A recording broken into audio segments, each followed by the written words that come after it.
Hello everyone, welcome back to Study Time with Isha. So regression analysis में जो आज हम नया टॉपिक डिस्कस करने जा रहे हैं that is standard error of estimate. तो ये जो हमारा कॉन्सेप्ट है ये थोड़ा बहुत सिमिलर है किससे, जैसे हमने मेजर्स ऑफ सेंट्रल टेंडेंसी पढ़े थे और उसमें हमने पढ़ा था स्टैंडर्ड डिविएशन. अगर आपको याद होगा तो हमने स्टैंडर्ड डिविएशन का कॉन्सेप्ट पढ़ा था.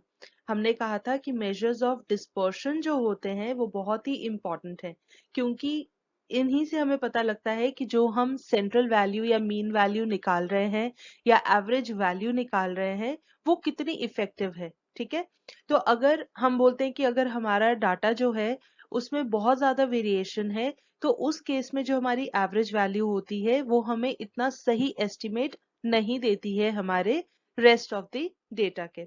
तो जिस तरह से हम बोलते हैं कि स्टैंडर्ड डिविएशन जो होता है इट गिव्स डिस्पर्शन और वेरिएशन अबाउट एवरेज वैल्यू वैसे ही ये जो स्टैंडर्ड एरर ऑफ एस्टिमेट होता है ये हमें बताता है डिस्पर्शन अबाउट एवरेज लाइन. क्योंकि हमने कहा था कि जैसे हमारे पास एवरेज वैल्यू होती है वैसे ही जब हम रिग्रेशन की बात करते हैं वो हमारी एवरेज लाइन होती है. जो हमारे बाकी के डेटा जो एक्स वाई का रिलेशनशिप है उसको स्टडी करते हैं जब हम with the help of regression line, तो उस रिग्रेशन लाइन को हम बोलते हैं एवरेज लाइन या फिर हम बोलते हैं लाइन ऑफ बेस्ट फिट. तो जब हम रिग्रेशन लाइन कैलकुलेट करते हैं, कैलकुलेट करने का मतलब है रिग्रेशन लाइन हमें कहाँ से मिलती है, रिग्रेशन इक्वेशंस से, है ना. रिग्रेशन इक्वेशंस जो होती हैं उनकी हेल्प से हमें कुछ पॉइंट्स मिलते हैं और उसकी हेल्प से हमारी रिग्रेशन लाइन बनती है ना. तो इसी रिग्रेशन लाइन को हम बोलते हैं ये एक एवरेज लाइन होती है जो हमें बाकी के डेटा के बारे में एक एस्टिमेट देती है. तो जिस तरीके से एवरेज वैल्यू के लिए हम स्टैंडर्ड डिविएशन स्टडी करते हैं डिस्पर्शन के को स्टडी करने के लिए, वैसे ही अगर हमें रिग्रेशन लाइन में डिस्पर्शन को स्टडी करना है या रिग्रेशन इक्वेशंस में तो हम क्या स्टडी करते हैं, we study standard error of estimate. और यही है हमारा आज का टॉपिक. ठीक है, अब इसके लिए भी हमारे पास कुछ फॉर्मूले होंगे और जैसे हमारे पास दो रिग्रेशन इक्वेशंस होती है ना, we have two regression equations y on x and x on y.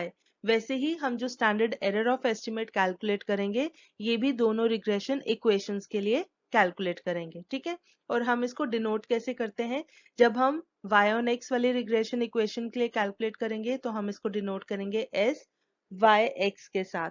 ठीक है, और जब हम x on y के लिए करेंगे तो हम इसको डिनोट करेंगे s इंटू सबस्क्रिप्ट में xy. ठीक है, तो इस तरीके से हम स्टैंडर्ड एरर ऑफ एस्टिमेट को डिनोट करते हैं. अब इसके लिए फॉर्मूले क्या है, दोनों के लिए अलग अलग फॉर्मूले होंगे.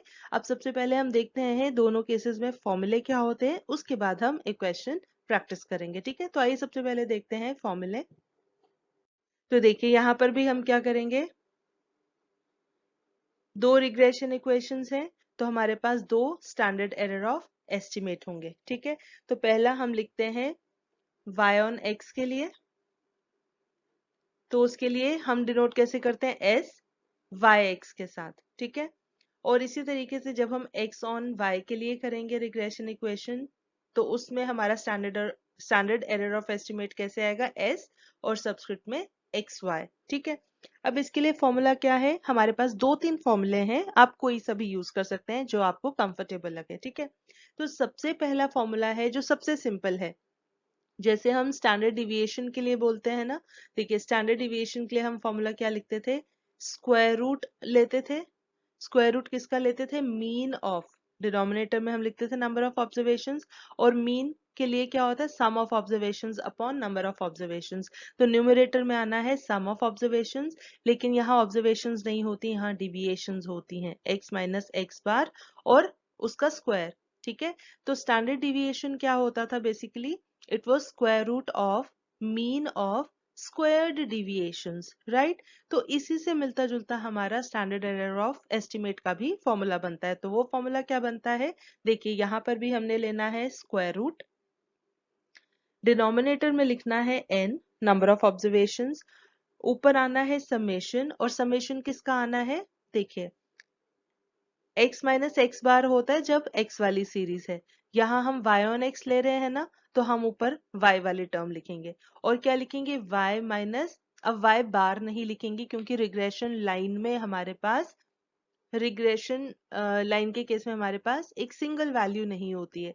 रिग्रेशन लाइन का मतलब है देयर आर डिफरेंट पॉइंट्स, है ना, क्योंकि बहुत सारे पॉइंट्स को मिलाकर ही तो हमारी एक लाइन बनती है ना, तो ये इस पूरी लाइन को हम एवरेज लाइन बोलते हैं। तो यहाँ पर हम लिखते हैं y माइनस वाई सी का स्क्वायर, और ये हम पहले आपको बता चुके हैं वाई सी क्या होता है।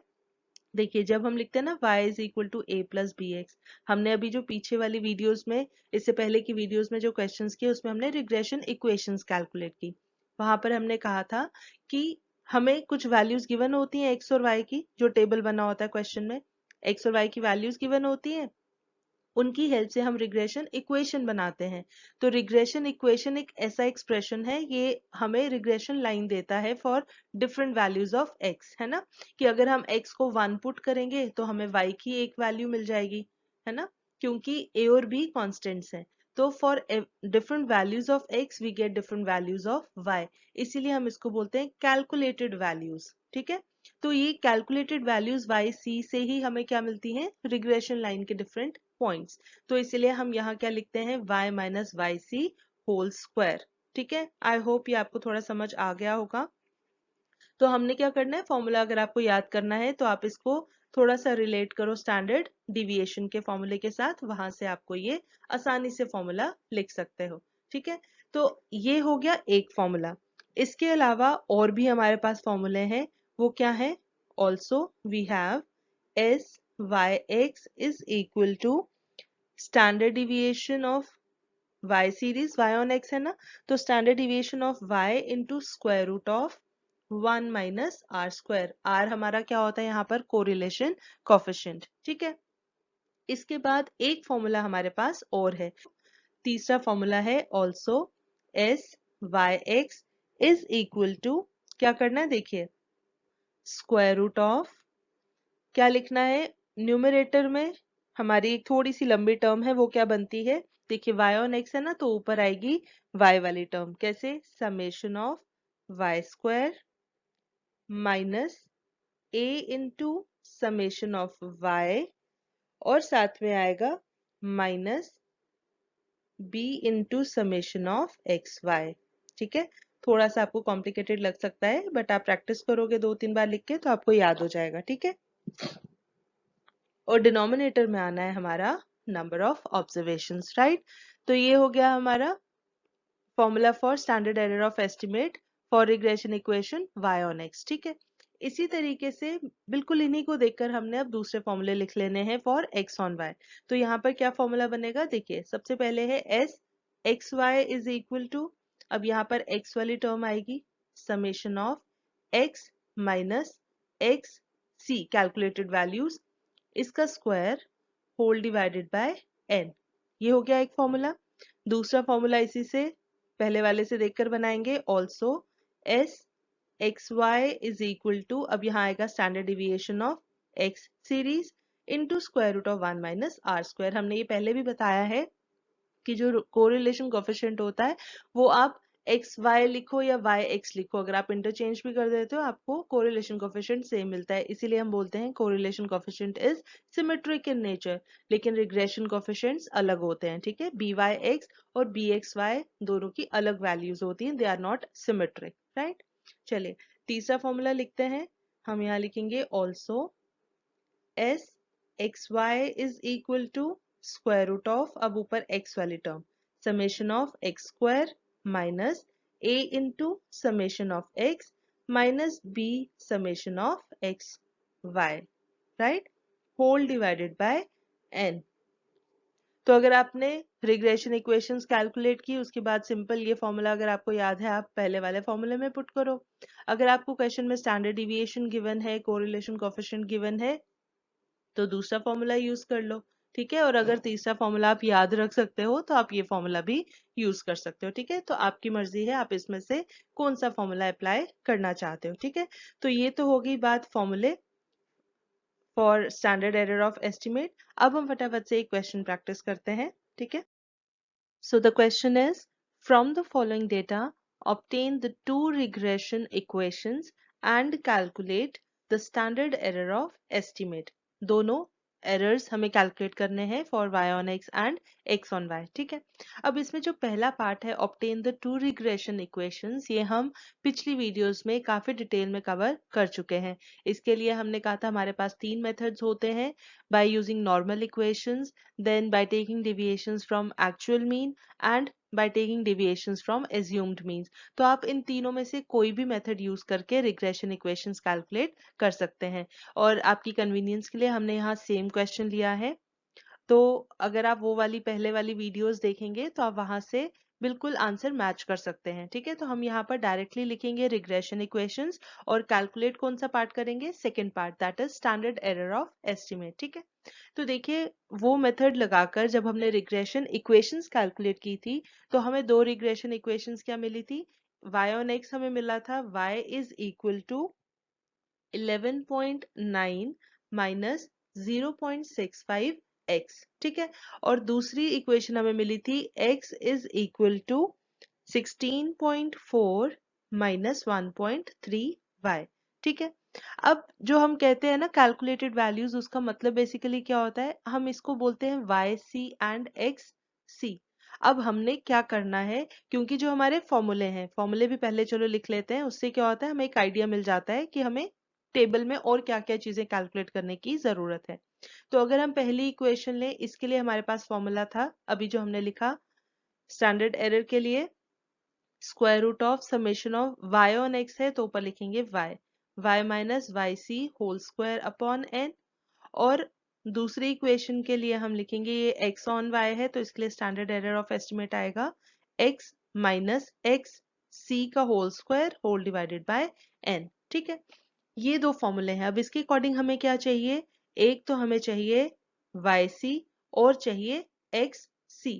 उसके बाद हम डिविएशंस लेंगे, स्क्वायर लेंगे, बाकी सारा फॉर्मूले के अकॉर्डिंग करेंगे। ठीक है, अब ये yc कैसे हमें मिलता है, ये जो रिग्रेशन इक्वेशन हम निकालते हैं ना, इसमें हम देखते हैं for different values of x calculated value कितनी निकलती है। ठीक है, जो हमें क्वेश्चन में गिवन होता है ना, उसका मतलब ये होता है कि when x is equal to 6 y is equal to 9। ठीक है, ये ऑब्जर्व्ड वैल्यू है। When x is equal to 2 y is equal to 11। लेकिन अब हमने कैलकुलेट करना है कि जो हमारी लाइन ऑफ बेस्ट फिट है उसके अकॉर्डिंग क्या पॉइंट्स बनते हैं। ठीक है, तो हम क्या करेंगे, हम पहले फर्स्ट वाली इक्वेशन जब लेंगे तो हमने क्या करना है, y की डिफरेंट वैल्यूज कैलकुलेट करनी है for different values of x।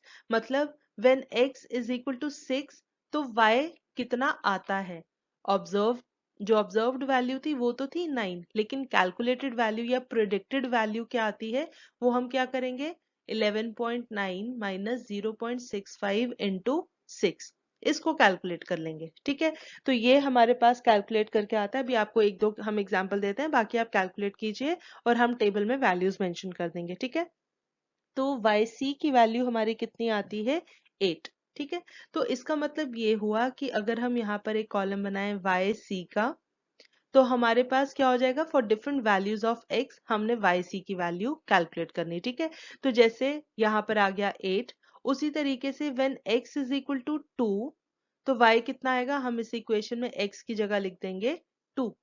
और इसको जब हम सॉल्व करते हैं तो हमें yc की वैल्यू मिलती है 10.6। ठीक है, तो हम क्या करेंगे, यहाँ लिख देंगे 10.6। इसी तरीके से हमने for different values of x yc calculate कर लेना है। ठीक है, सिमिलरली xc हमने कैलकुलेट करना है, वो हमें मिलेगा इस सेकेंड इक्वेशन से। तो यहाँ हमने क्या करना है, for different values of y हम देखेंगे कैलकुलेटेड वैल्यू ऑफ x कितनी आती है। तो कहने का मतलब क्या है कि अगर हम इसको उल्टा स्टडी करें तो हम बोलेंगे क्या चीज, कि अगर y हमारा 9 है, when y is equal to 9 तो x ऑब्जर्व्ड वैल्यू कितनी है 6। When y is equal to 11 तो ऑब्जर्व्ड वैल्यू कितनी है 2। ये ऑब्जर्व्ड वैल्यूज हैं। अब हम इक्वेशन की हेल्प से कैलकुलेटेड या प्रिडिक्टेड वैल्यूज बोलेंगे, ठीक है। तो क्या बन जाएगा, सबसे पहले हमारा है y कितना 9, तो हम यहाँ 9 पुट करेंगे, -1.3 इंटू 9, इसको सॉल्व कर लेंगे तो हमारी वैल्यू इसको सॉल्व करके आती है 4.7, तो हम यहाँ लिख देंगे 4.7, ठीक है। फिर उसके बाद नेक्स्ट वैल्यू है y की 11, तो जब y 11 है तो हमारी कैलकुलेटेड वैल्यू कितनी आएगी, तो हमने इस सेम इक्वेशन में y की जगह क्या लिख देना है, हम लिखेंगे 11, और जब इसको सॉल्व करेंगे तो हमें वैल्यू मिलती है 2.1, वो हम लिख देंगे यहाँ पर, ठीक है। तो इस तरीके से हम कंप्यूटेड वैल्यूज लिख लेंगे x के लिए भी और y के लिए भी, ठीक है। अब हमें और क्या चाहिए, अब इस फॉर्मूले के अकॉर्डिंग अगर हम स्टैंडर्ड डिविएशन का फॉर्मूला देखते हैं तो यहाँ पर है y माइनस वाई सी का होल स्क्वायर, तो पहले हम कैलकुलेट करेंगे y माइनस वाई सी, मतलब y माइनस वाई सी करेंगे और फिर इसका स्क्वायर करेंगे, y minus Y C whole square, ठीक है। इसी तरीके से दूसरा फॉर्मूला अगर हम देखें, यहाँ पर है x माइनस एक्स सी, तो इसका मतलब हमें एक कॉलम यहाँ बनाना पड़ेगा डिविएशंस का, मतलब x में से x c की वैल्यूज माइनस करनी है, और फिर एक और कॉलम क्या बनेगा, यहाँ स्पेस थोड़ी कम है तो नेक्स्ट कॉलम में हमने इनका स्क्वायर कर लेना है, ठीक है। तो ये सारी चीजें हमें चाहिए standard error of estimate calculate करने के लिए, ठीक है। तो उसके बाद हमने इन सब के समेशंस ले लेने हैं, राइट, जिस जिसकी भी फॉर्मूले में रिक्वायरमेंट है हम उसी का समेशन लेंगे। तो फिलहाल रिक्वायरमेंट है सिर्फ ये स्क्वायर्ड डिविएशंस की, तो हम इन्हीं का स्क्वायर समेशन निकालेंगे, ठीक है। और n हमें पता है, n होता है नंबर ऑफ पेयर्ड ऑब्जर्वेशंस, तो वो कितना है यहाँ पर 1 2 3 4 5 है, तो n इज इक्वल टू 5 हमें पता है, ठीक है। तो इस तरीके से हमें ये सारी कैलकुलेशंस करनी है। आई होप यहाँ तक आपको स्टेप्स क्लियर होंगे। तो चलिए फटाफट से हम टेबल कंप्लीट करते हैं। आपको हमने बता दी कैलकुलेशन कैसे करनी है वाई सी और एक्स सी वाली वैल्यूज, तो वो आप कैलकुलेट कीजिए, हम अभी टेबल में वैल्यूज लिखते हैं, आप अपनी वैल्यूज वहां से मैच कर लीजिए, ठीक है। तो आइए देखते हैं टेबल। तो ये रहा टेबल। देखिए टेबल में हमने क्या किया है, सबसे पहले x वाली वैल्यूज को इकट्ठे लिख लिया है और फिर y वाली वैल्यूज को इकट्ठे लिख लिया है ताकि कोई कंफ्यूजन ना रहे, ठीक है। तो देखिए x की वैल्यूज हैं और x c हमने कैलकुलेट करना, अगर आपने कर लिया होगा तो आप यहाँ से वैल्यूज मैच कर लीजिए। हम यहाँ लिख देते हैं x c की वैल्यूज इक्वेशन में y की वैल्यूज डालने पर क्या आती हैं, ये हमें मिलता है 4.7, 2.1, 9.9, 6.0, हम 6 भी लिख सकते हैं, और 7.3। अब हमने लेनी है डिविएशंस, हमने करना है x माइनस एक्स सी, तो ये वैल्यूज हमारे पास आ जाती हैं 1.3, minus 0.1, 0.1, then 4 minus 6, -2 and 8 minus 7.3 आता है 0.7। अब नेक्स्ट स्टेप में हमने इन्हीं डिविएशंस को करना है स्क्वायर, तो ये स्क्वायर करके हमें क्या मिलेगा, वैल्यूज आती हैं 1.69, 0.01, अगेन 0.01, 2 2 ज़ा 4, इसको 4.00 लिख लेते हैं ताकि थोड़ा सा सिमेट्री लगे वैल्यूज में, 4.00 एंड लास्ट 0.7 का स्क्वायर 0.49, ठीक है। अब इसी तरीके से हमने लिखनी है वाई सी की वैल्यूज, ये हमारे पास आती हैं 8, देन 10.6, उसके बाद 5.4, then 9.3, then 6.7।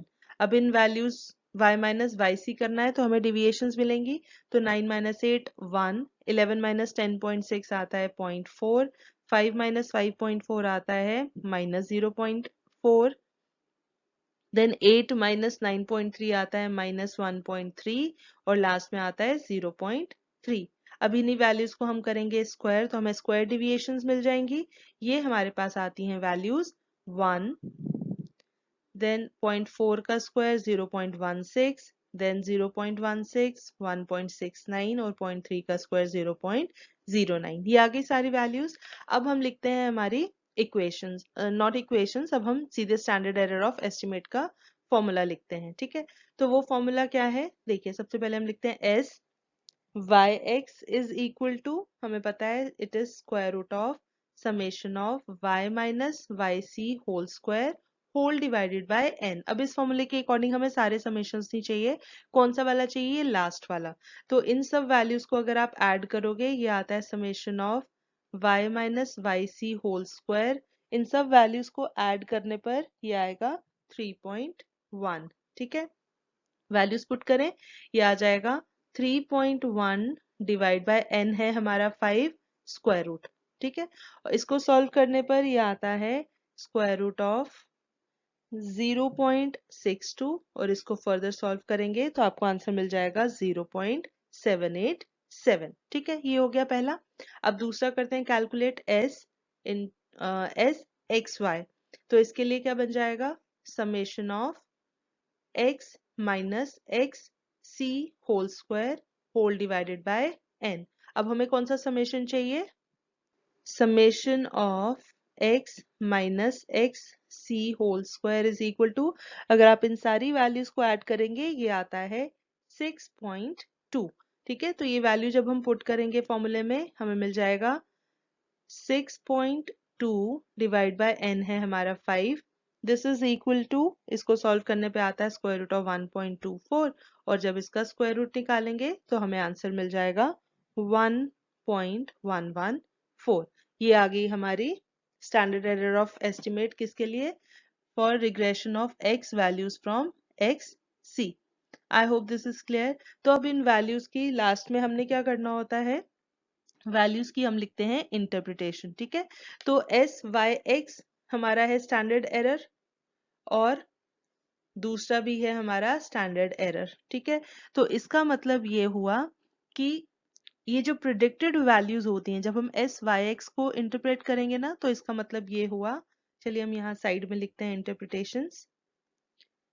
S y x is equal to 0.787। This implies, इसका मतलब क्या है कि जो हमारी प्रिडिक्टेड वैल्यूज हैं, प्रिडिक्टेड, ये आपको बहुत ध्यान से समझना है, प्रिडिक्टेड y वैल्यूज जो हैं they differ from actual y values, actual y values by about, अब 0.787 को अगर हम थोड़ा राउंड ऑफ करें टू डेसिमल प्लेसेस तक, ये बन जाएगा 0.79 यूनिट्स। ठीक है, एरर है ना, स्टैंडर्ड एरर ऑफ एस्टिमेट, मतलब जो हम एस्टिमेट कर रहे हैं उसमें कुछ परसेंट चांसेस होते हैं एरर आने के भी। ठीक है, तो वो कितना एरर आता है, 0.79 यूनिट्स का। ठीक है, तो मतलब जो प्रिडिक्टेड वैल्यूज हैं, प्रिडिक्टेड होगी जो हम कैलकुलेट कर रहे हैं, हम प्रिडिक्ट कर रहे हैं, तो वो एक्चुअल वैल्यूज से कितना डिफर कर रही हैं, 0.79 यूनिट्स। इसी तरीके से हम बोलेंगे एस एक्स वाई, ये इसकी वैल्यू कितनी आ रही है, 1.114। तो हम इसको कैसे प्रिडिक्ट कर सकते हैं, इसके लिए हम बोलेंगे प्रिडिक्टेड एक्स वैल्यूज, है ना। अब ये एस एक्स वाई है, मतलब एक्स को हम प्रिडिक्ट कर रहे हैं, तो predicted x values differ from actual x values by about, अब इसको टू डेसिमल प्लेसेस तक राउंड ऑफ करें तो 1 ही रहेगा। ठीक है, तो by about 1.11 यूनिट्स। तो this is how we interpret our values of standard error of estimates. ठीक है, तो इस तरीके से हमें करनी है सारी कैलकुलेशन। तो पहले हम रिग्रेशन इक्वेशंस फाइंड आउट करेंगे, फिर वहां से हमें कैलकुलेटेड वैल्यूज मिल जाएंगी, उसके बाद हमने डिविएशंस लेनी है, स्क्वायर करना है और फॉर्मूले में पुट कर देना है। तो है ना, बिल्कुल सिंपल, बस थोड़ी सी प्रैक्टिस की जरूरत है। तो अगर इसके बाद भी आपको इसमें कोई भी कंफ्यूजन रह जाता है तो आप कमेंट सेक्शन में पूछ सकते हैं। तो इसी के साथ हमारी तरफ से आज के लिए इतना ही। With this I will take your leave. मगर जाने से पहले अगर आपको ये वीडियो पसंद आई हो तो इसे लाइक ज़रूर करें, अपने जानने वालों के साथ ज़्यादा से ज़्यादा शेयर करें और हाँ, अगर आपने अभी तक इस चैनल को सब्सक्राइब नहीं किया है तो प्लीज़ इसे सब्सक्राइब ज़रूर करें। हम जल्दी हाजिर होंगे एक नए कॉन्सेप्ट के साथ, तब तक के लिए टेक केयर, बाय बाय।